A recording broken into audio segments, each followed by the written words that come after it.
Rockstar Games is a business powerhouse at the top of the gaming industry, producing sales figures some developers could only dream of, with the Grand Theft Auto series reaching over 150 million copies sold. The studio rarely puts a foot wrong.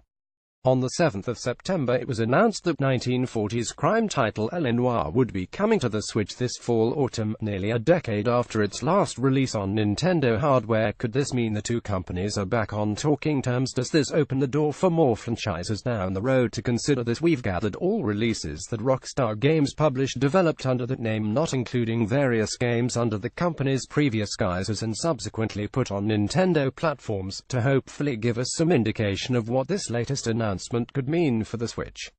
It starts way back in 1999 when the company was just the new guy on the block. We've used the first release dates in each case. Shall we begin? Monster Truck Madness 64, the 30th of July 1999, and 64. A port of Monster Truck Madness 2, MTM 64 promised new trucks, new tracks, improved graphics and the introduction of shifting weather conditions, a first for the series. Developed by Edge of Reality with Rockstar taking up publishing duties, the game received a reasonably positive reception.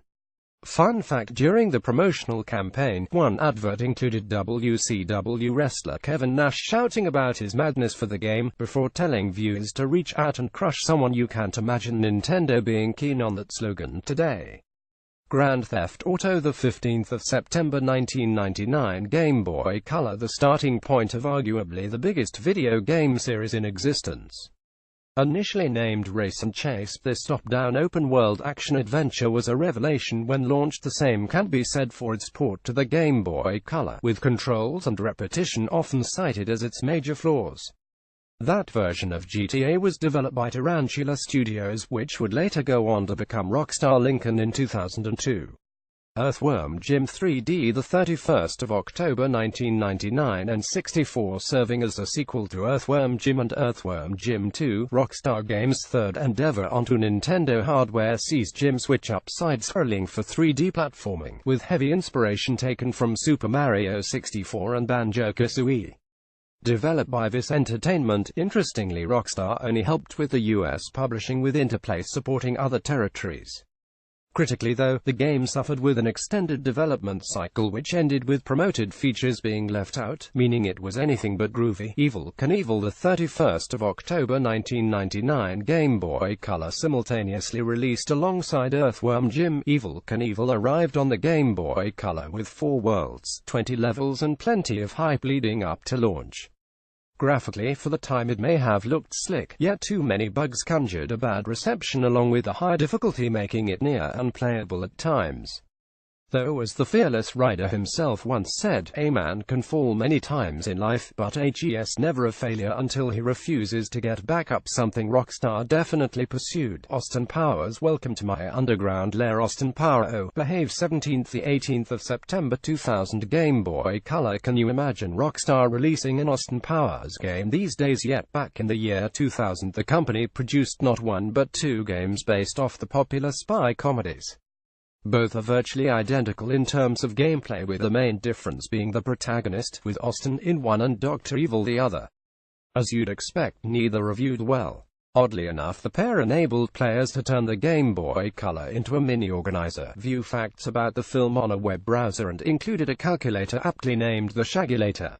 Moving on. Grand Theft Auto 2, the 19th of December 2000, Game Boy Color. Second time around porting GTA to a Nintendo handheld, and you'd think it'd go better.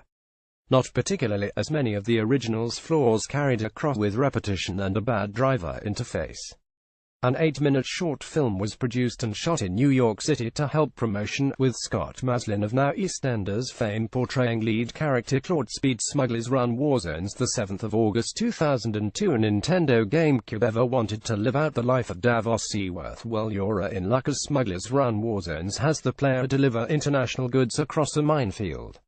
Praised for its off-road exploration and large levels, the GameCube version is looked at as the definitive version of Smuggler's Run 2.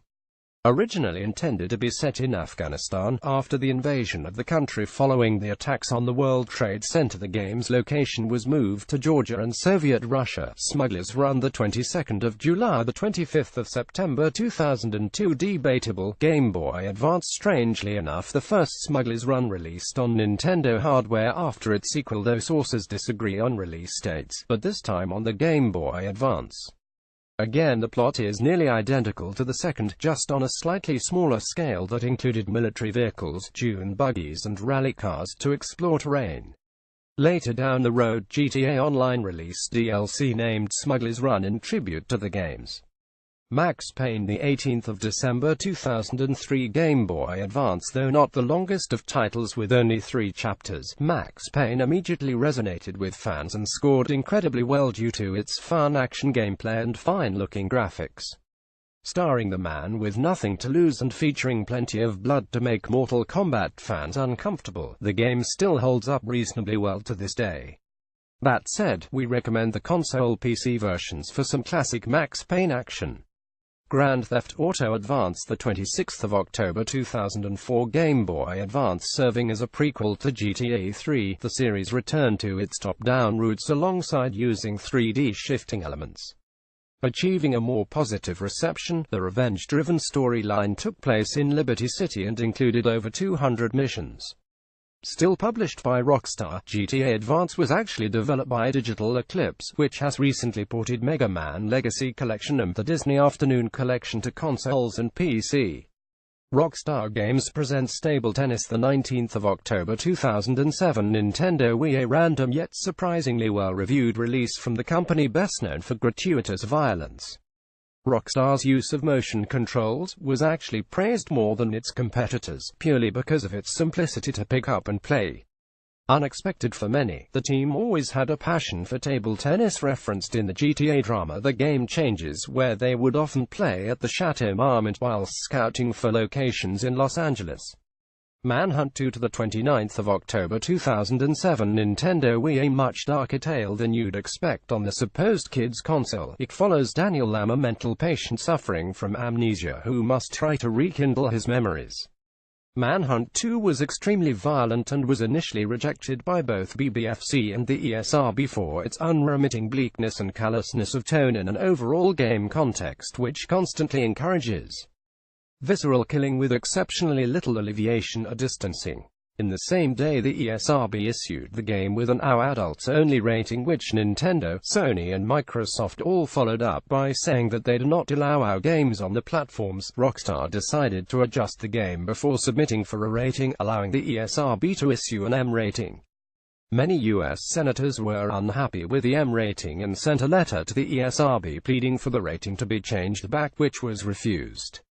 The ordeal continued with the BBFC as they still refused to change the video game's rating until the VAC Video Appeals Committee overruled them in a 4-3 vote. 1 year after the US release, Manhunt 2 became available in the UK. Bully Scholarship Edition, the 4th of March 2008. Nintendo Wii. Any hope for GTA 5 or RDR to arrive on Switch can take a lesson from Rockstar putting Bully on Wii back in 2008. Seemingly from nowhere, Rockstar remastered the schoolyard adventure of Jimmy Hopkins attending Bulworth Academy, releasing day and date with console rivals just like LA Noire will be. Didn't lead to a new dawn for Rockstar Games on Wii, however. Grand Theft Auto Chinatown Wars, the 17th of March 2009. Nintendo DS. Nearly 9 years have passed since Rockstar and Nintendo were last seen together.